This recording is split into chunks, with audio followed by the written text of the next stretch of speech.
She's a doctor, and you're just a Target cashier. My dad spat. So I went silent for 4 years and came back owning 5 properties and their retirement plan. Friendly PSA. If you're going to treat one of your kids like garbage while worshiping the other one, maybe make sure the disappointing one isn't secretly building a real estate empire. My parents learned this lesson the hard way, and boy, was it satisfying to watch. I, 28 male, have been getting on by my family since basically forever. My parents never tried to hide the fact that they had a favorite kid, and it wasn't me. Growing up, it was always Celia got straight A's again, and Celia got into the honors program, while my report cards barely got a glance. Don't get me wrong, I wasn't a bad student, solid B's with some A's mixed in, but I wasn't the academic superstar my sister was. I was more of a hands-on guy. While Celia was memorizing biology textbooks, I was the kid taking apart old computers and rebuilding them, or helping our neighbor fix his deck to earn some cash. My dad was always big on status and appearances. He worked as a mid-level manager at some corporate office, always talking about getting a promotion that never seemed to materialize. Dude literally had a whole collection of motivational posters in his home office with like persistence and excellence. Ironic, since he'd been stuck in the same position for like a decade. Mom was a high school teacher who spent most of her time bragging about her gifted daughter to her coworkers. Meanwhile, I was the kid who got a "That's nice, honey" when I won the school's woodworking competition. Not even a congratulations, just a half-assed acknowledgement before they went back to discussing Celia's latest academic achievement. When college time came around, Celia got into this fancy private university with a partial scholarship. My parents took out loans, drained savings, did whatever it took to send her there. They even remortgaged the house, which I only found out years later. When it was my turn, 2 years later, the conversation was basically community college has perfectly fine programs and you can work to pay for it yourself. Message received loud and clear, the day Celia officially got that doctor. In front of her name, she walked into our parents' house waving her diploma and her offer letter from some fancy hospital. From that exact moment, I basically stopped existing to them, except as a punching bag. My parents never really tried to hide their favoritism. But after that day, they didn't just favor her. They started actively on me. I still remember this family dinner where my dad straight up told me, "She's a doctor saving lives, and you're just scanning groceries at Target." I just stared at him thinking, who say this to their son? But he didn't stop there.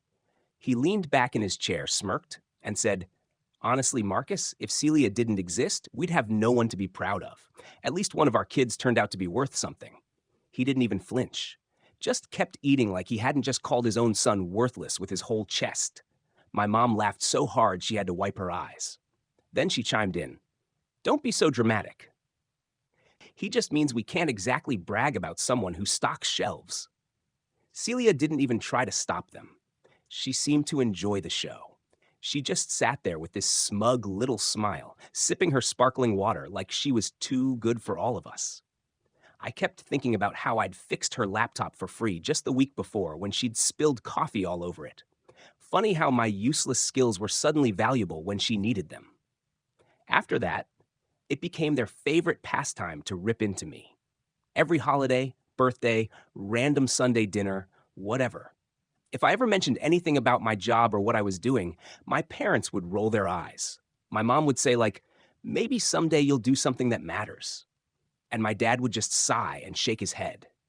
The worst part, my parents had this framed wall in the hallway they called the Family Achievement Wall. It had about 20 photos of Celia graduating med school, getting her first white coat, standing with some important doctor, and literally one photo of me. It was my high school graduation picture, and I swear they only included it because my grandparents called them out for not having any pictures of me at all. Celia got worse over time. Marcus, the minimum wager, she called me in front of our extended family once. Put that on your name tag. When she bought her BMW, my parents wouldn't shut up about it, constantly asking when I'd upgrade from that beater. I drive a 2009 Civic that runs perfectly fine. When she bought her condo, they asked when I'd stop living like a broke college kid. When she went on vacations to Europe, they'd remind me that people with real careers get to travel. One Christmas, my dad literally gave me a book called From Mediocrity to Success: Finding Your Path, like as my actual present in front of everyone. My uncle choked on his eggnog. I tried different approaches. I stayed quiet. I defended myself. I skipped visits. Nothing changed. The second I walked through their door, I was back to being their favorite target. The only people who ever stood up for me were my grandparents. My grandpa once told my dad to back off after a particularly nasty comment, saying, "That boy works harder than you know, Gene." My dad just scoffed and said, "We're only teasing." My grandma Jun would always pull me aside and tell me she was proud of me no matter what, but it didn't change the overall dynamic. By the way, my grandpa was the only one who ever really got me. He was a carpenter his whole life, built things with his hands, just like I like to do. He used to say, "Some people build with their minds, others with their hands. Both types build the world we live in." He gave me my first tool set when I was 12, showed me how to fix things instead of replacing them. Those skills turned out to be way more valuable than anyone in my family realized. Celia stayed the golden child. I was the disappointment they wished would finally grow up. What none of them knew was that I'd been quietly building something on the side. 3 years ago, I scraped together enough for a down payment on a rundown duplex. Fixed it up myself on weekends, rented both units, used that income to leverage another property, then another. I never told them. What was the point? They'd just find some way to make it about Celia. The only person who knew the real me was my girlfriend, Nina. She's my biggest fan. Quiet, smart as hell, and sees right through people's insular speed. I never brought her to meet my family. I knew exactly what they'd say about a bookstore girl. My mom would probably ask her when she was planning to get a real job, or make some comment about how Celia dated a neurosurgeon once. But Na's been my rock through all this. She knows everything, sees everything, and never once asked me to prove myself to her. One night, after a particularly brutal family dinner, where my dad suggested I shadow Celia at the hospital to see what real work looks like, Na helped me realize something important. "You know why your parents' approval matters so much to your sister?" she asked. "Because she has nothing else. No real friends, no hobbies, no life outside of being the successful daughter. You have a whole life they know nothing about. That's your power." She was right. And that power was about to become very, very real.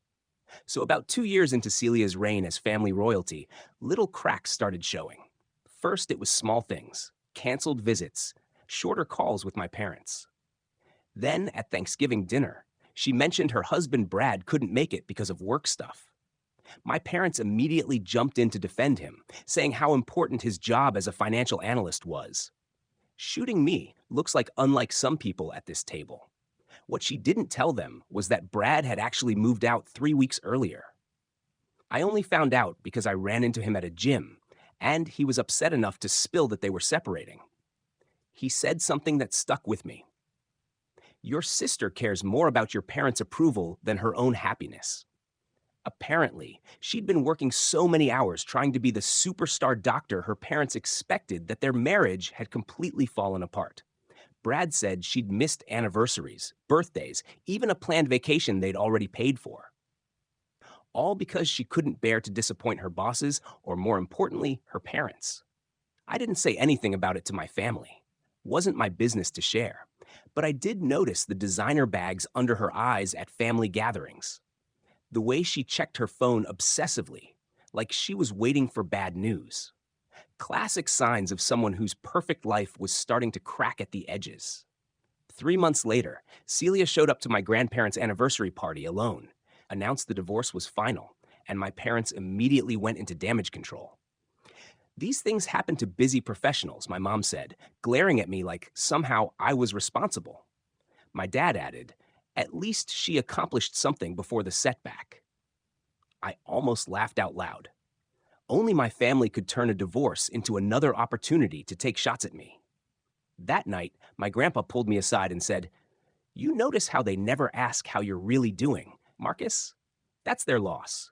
You keep building your life quietly. The loud ones burn out first." He had no idea how right he was.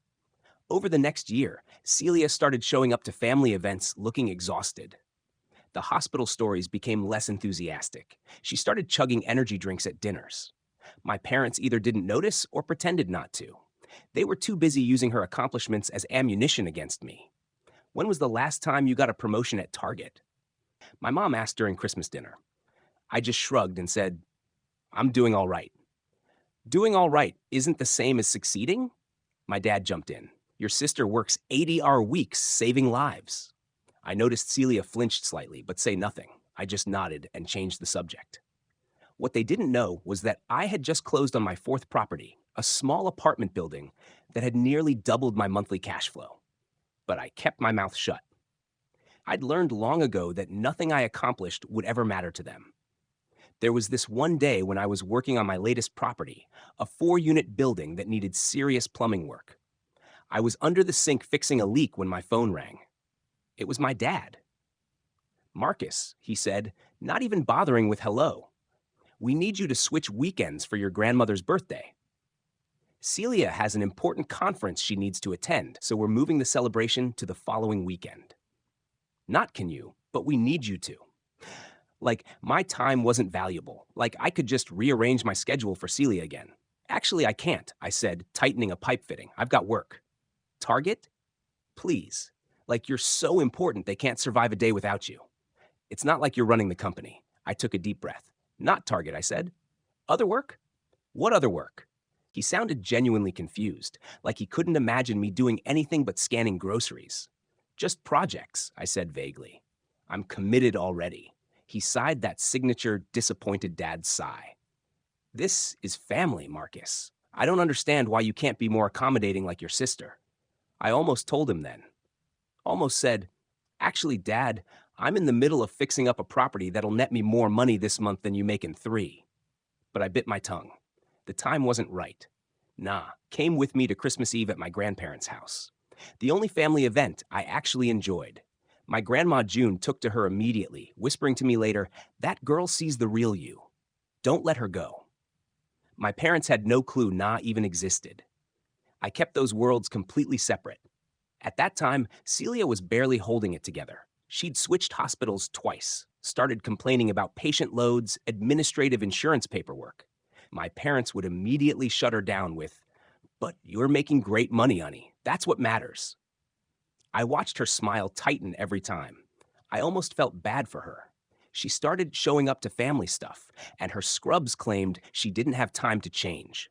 Her perfect makeup became non-existent. Her designer clothes got replaced with whatever was comfortable. But my parents were so invested in the image of their successful doctor that they just kept bragging about her to anyone who would listen.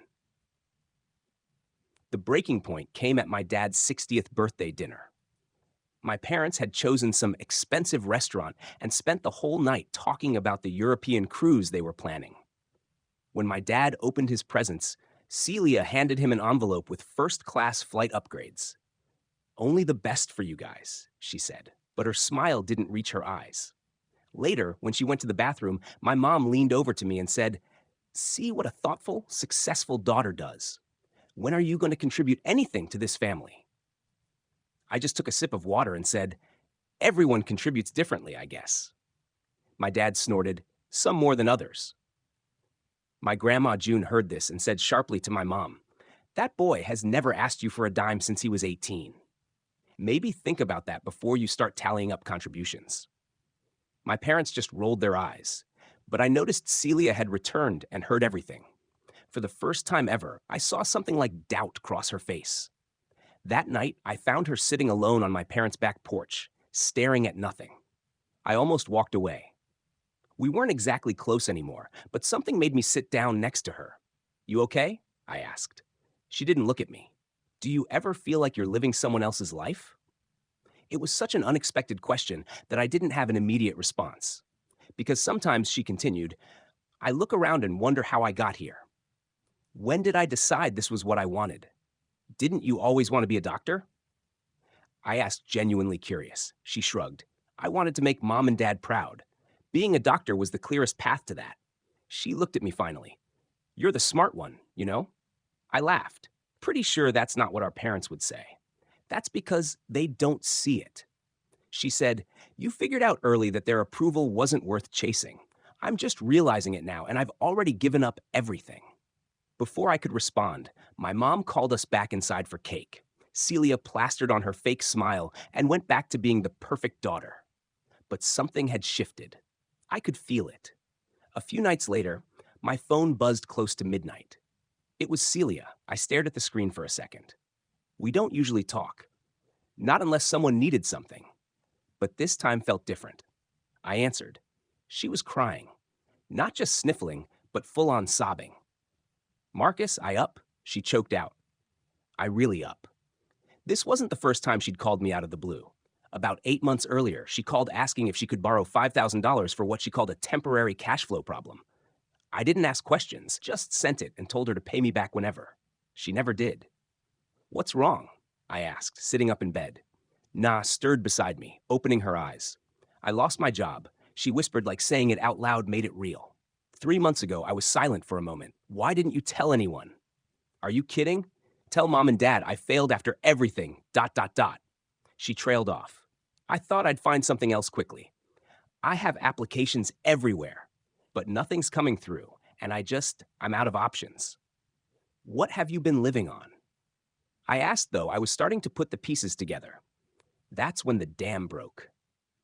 Through sobs, she admitted she'd blown through her savings, maxed out credit cards, taken loans from friends, and now was facing eviction from her fancy condo. Her BMW was already gone, repossessed last month. She'd been Ubering to interviews and telling our parents she was having car trouble. Her voice got smaller when she admitted the real kicker. "My parents had no idea. They think everything's fine," I asked. "Worse?" she said. "They keep asking me for things." That's when she told me what had really been happening these past few years. Every vacation my parents took, Celia paid for it. The renovations to their house, Celia. Dad's new car, Celia. The weekly dinners at expensive restaurants, all on her dime. They never said they couldn't afford it, she explained. They just expected it like it was my duty since I was doing so well. At first, I thought I was just being generous. But now you're broke? I finished for her. "Yeah," she whispered, "and I have nowhere to go." I should have told her to figure it out herself. After years of looking down on me, joining in on my parents' jokes at my expense, treating me like I was beneath her, I had every right to hang up. Instead, I said, "I manage a duplex on Westfield. The smaller unit is empty. You can stay there until you figure things out." The truth was, I didn't just manage that duplex. I owned it and 4 other properties. But she didn't need to know that. There was a long silence before she finally said, "Why would you help me after everything?" I thought about it for a moment, because I'm not them. When I hung up, Na rolled over and looked at me. "You sure about this?" "No," I admitted, "but it feels like the right move." She smiled slightly. "This is why I love you. You're nothing like they think you are."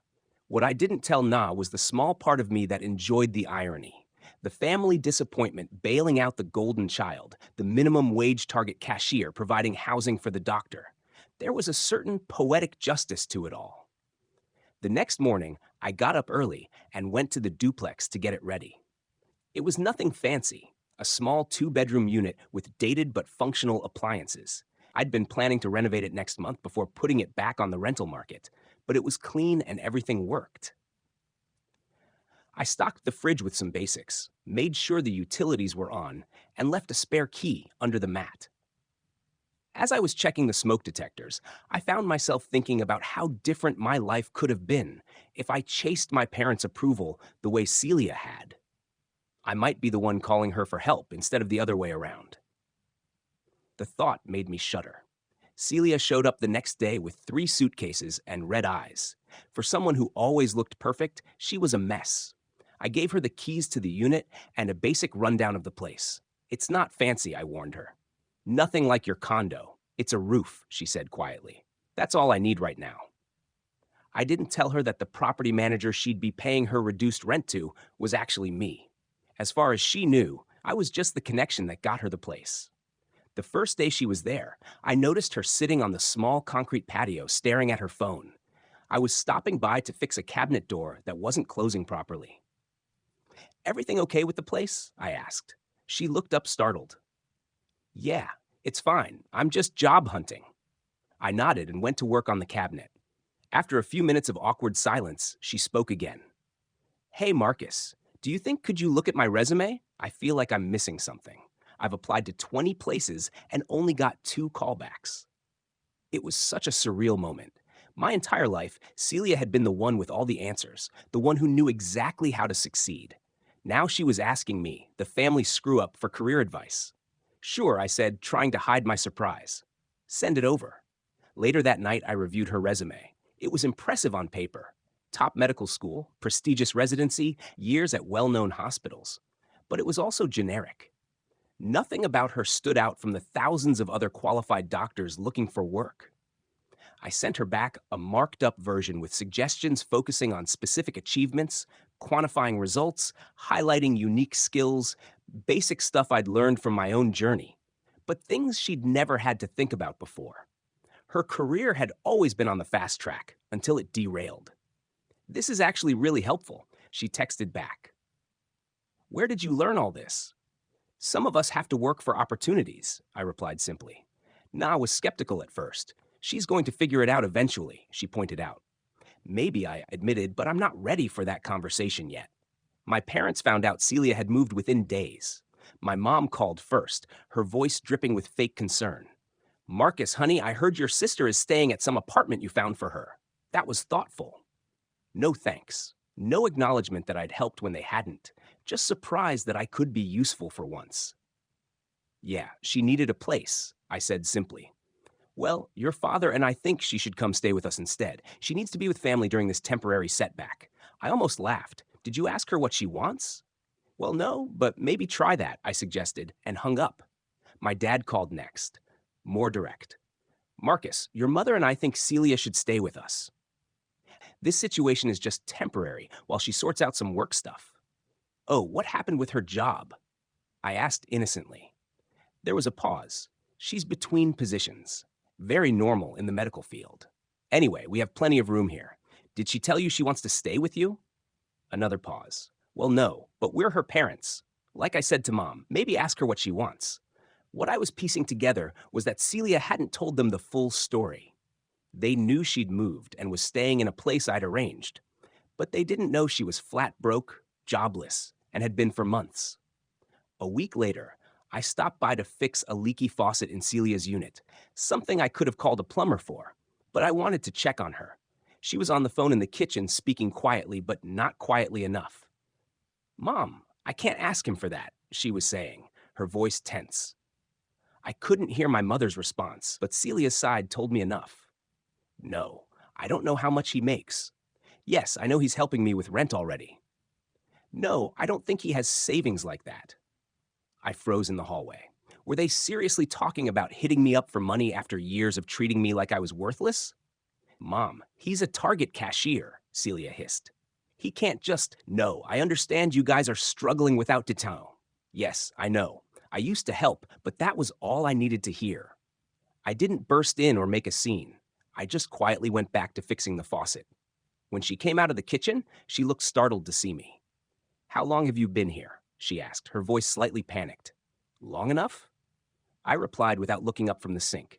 If they send you to ask me for money, you're out of here. That clear? She didn't argue. She just nodded and left the room. That night, I told Na everything. She wasn't surprised. She said my parents had been using Celia for years, and now they were trying to shift that burden onto me. But the difference was, I saw it coming. I mentioned that they had no clue I could actually help if I wanted to. The business had brought in over $20,000 last month alone. Na just squeezed my hand and said that's exactly why I was winning. They didn't even know who I really was. A few days later, I saw Celia coming back from a job interview. Before heading in, she told me she'd made it clear to our parents that she wasn't asking me for money. They weren't thrilled. She said they couldn't understand why she'd rather stay in this so-called dump than move in with them. I asked her what she thought, and she paused, looked around at the modest duplex, then said she was finally starting to understand why I chose to do things my way. About a month into Celia's stay, my grandparents called and invited me to dinner at their place. Bring Na, my grandma said. And your sister is coming too. Something in her tone made me suspicious. Who else? A pause. Your parents asked to join us. I almost declined right there, but my grandpa got on the phone. Marcus, I think you should come. Trust me on this one. When Na and I arrived, everyone was already there. My parents looked tense. Celia looked miserable. My grandparents exchanged a look when we walked in that I couldn't quite read. Dinner started awkwardly. My parents kept trying to pull Na into conversation, suddenly interested in her now that they'd realized she was my serious girlfriend. A bookstore. How quaint, my mom said, eyeing Na's outfit like she was mentally calculating the fabric cost. I'm sure that's fulfilling. Do they let you sit and read all day, or is there actual work involved? Na just smiled and said she loved books. Unfazed, my dad chuckled. Hey, as long as someone's bringing in money, right? Then he turned to Na and added, Bet you weren't expecting to date a Target cashier. You must really be into charity work. They both laughed like they just delivered a zinger at open mic night. And how long have you two been together? He asked, still grinning. 2 years next month, Na replied. My parents blinked like they just heard we were secretly married with 3 kids. My mom tilted her head and said, 2 years and still going strong? That's admirable. I mean, not everyone would have the patience for someone still finding his path.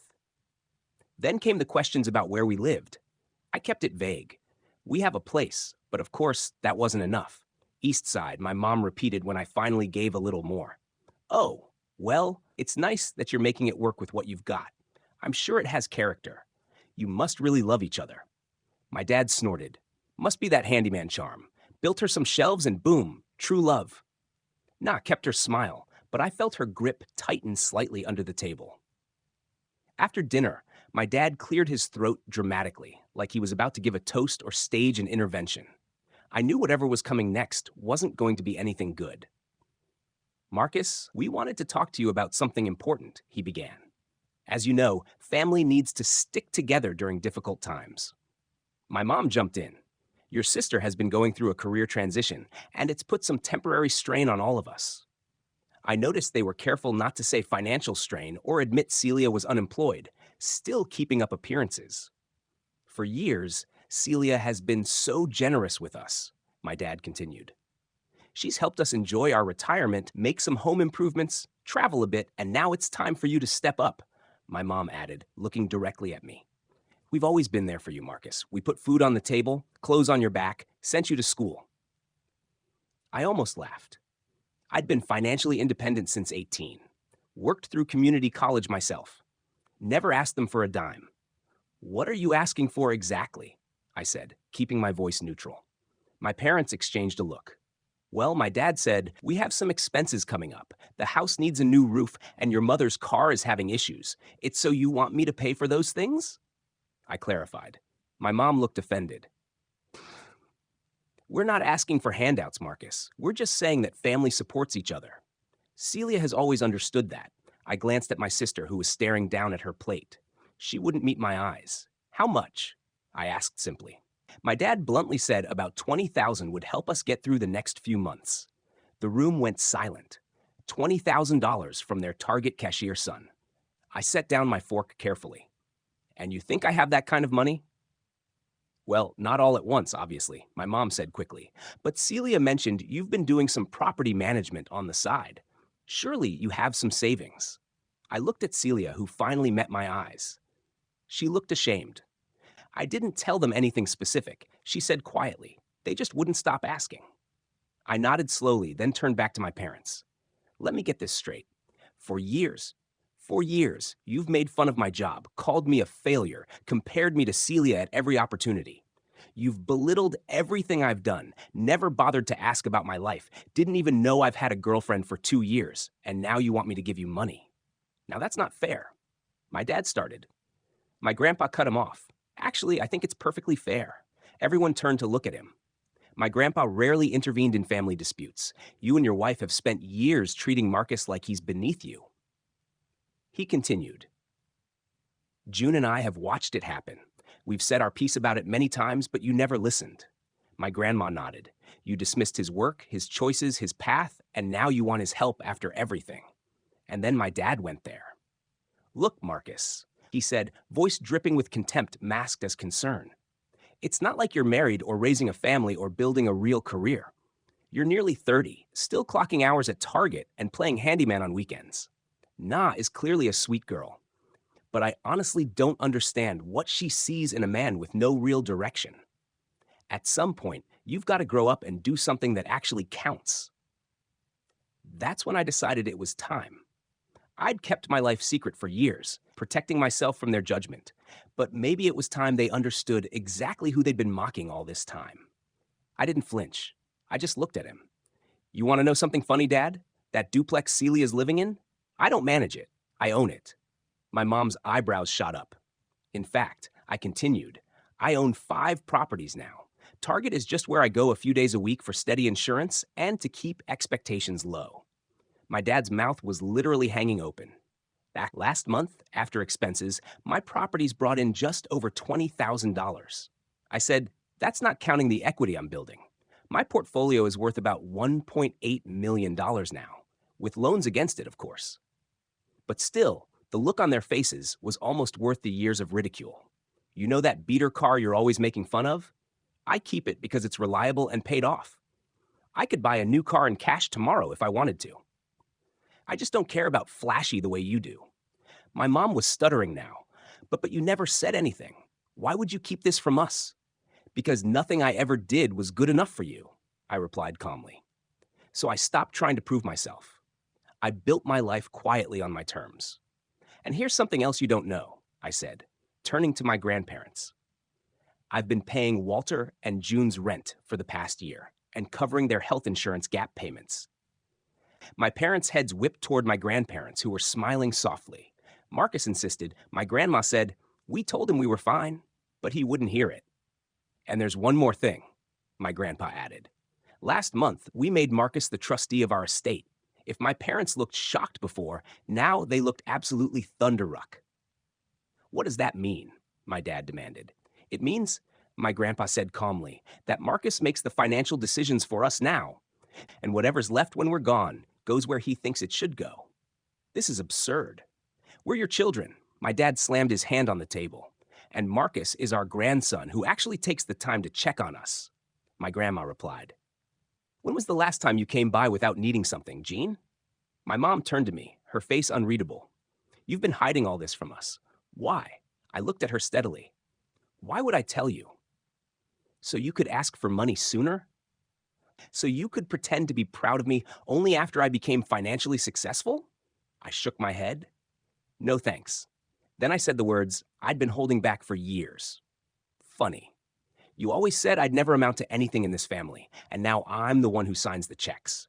My dad stood up abruptly. This is ridiculous. You've turned my own parents against me. No, my grandma said firmly. Your behavior did that all on your own. My mom turned to Celia, clearly expecting her to say something in their defense. But my sister just looked at them and said softly, They used me too, Mom. My dad's face went purple. Used you? We supported you. We bragged about you. You paraded me around like a trophy. Celia interrupted and then expected me to fund your lifestyle because I was doing so well. You never once asked if I was happy. My dad started sputtering about ungrateful children while my mom dabbed at her eyes with a napkin, going for the sympathy angle. Neither of them was actually listening to what we were saying. I think we're done here, I said, standing up. I looked at my grandparents. Thank you for dinner. As Na and I headed for the door, I heard my dad call after me. So that's it? You're just going to walk away when your family needs you? I turned back, one hand on the doorknob. That's exactly what you taught me to do. After the dinner showdown, I went completely no contact, blocked my parents, blocked numbers, email, everything. No more drive-by guilt trips, no more fake check-ins. Nah, and I even changed our locks and added cameras because knowing them, a pop-in wasn't out of the question. Celia stayed in the duplex a bit longer, eventually landing that community clinic job she mentioned. She's not rolling in cash anymore, but she told me it's the first time she actually feels like she's doing something that matters for herself, not just for the applause. We talk now. Not every day, but enough. The dynamic has completely flipped. She listens, asks for advice, respects what I've built. We're not best friends or anything, but there's peace there for once. As for my parents, well, after I iced them out, they tried going through Celia to mediate. She shut that down fast. Told them flat out that I was done and they had no one to blame but themselves. My dad apparently had a meltdown when he found out I transferred the trustee power of attorney to a lawyer. So even my grandparents' estate is now completely locked out of his reach. They're not doing great financially without Celia bankrolling everything. They're starting to feel what it's like to actually live within their means. They had to cancel the cruise, sell the new car. There were rumors through my aunt that they were looking into reverse mortgages, but honestly, not my problem. The last message I ever got from them was a group email titled, "Family is Forever." It was 2 paragraphs of emotional manipulation, half-baked apologies, and a classy little jab at the end. "We raised you better than this." I didn't respond, just archived it and poured myself a coffee in my workshop while looking over the blueprints for my next property. Funny how success looks different when no one's telling you what it should look like. Also, the family achievement wall. My grandparents replaced half the pictures. Now there's one of Celia and Scrubs and one of me standing in front of my first building with a sold sign. Grandpa framed it himself. I guess if there's a moral here, it's this. Bet against the quiet ones long enough, and eventually they'll stop playing by your rules and build their own damn scoreboard. Peace, Marcus. Your friendly neighborhood disappointment, who also just hit 6 figures in monthly revenue. But what do I know? I still drive a Civic.